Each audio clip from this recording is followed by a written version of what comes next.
Бул сабакта Google аутентификацияны аккаунтубузга кошконду үйрөнөбүз. Ал үчүн компьютер да керек, телефонубуз да керек болот. Анда компьютерден баштайбыз. Binance'га киресиз дагы. Оң жак үстүндөгү кишинин сүрөтүнө келсеңиз, меню ачылат. Ошол жерден безопасность дегенге киресиз. Ал жерден болсо Binance Google аутентификатор деп турат.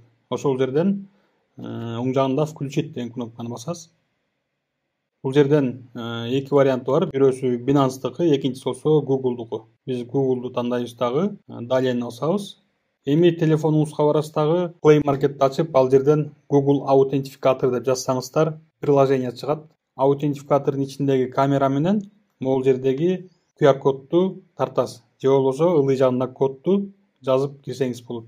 Бул процессти биз телефондон көрсөтө албайбыз, анткени аутентификатордун өзүнүн защитасы бар.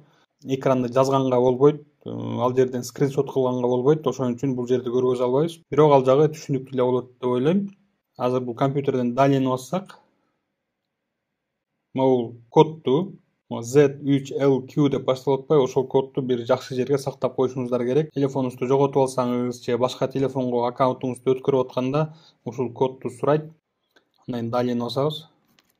Биринчи телефонубузга SMS жөнөтөбүз, андан кийин почтабызга код жөнөт дейбиз. SMS-ти бияка жазабыз дагы, почтабызга келген кодду бул жака жазабыз. Андан кийин гана кайра телефонубузга барып, жанагы Google аутентификаторду ачабыз. Ошол жерден 6 сандан турган код бар. Ошону ушул жерге жазабыз.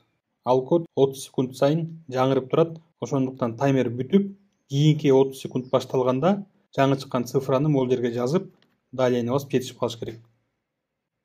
Все, ошентип биз аккаунтубузга Google аутентификаторду коштук. Кийинки сабакка өтөбүз.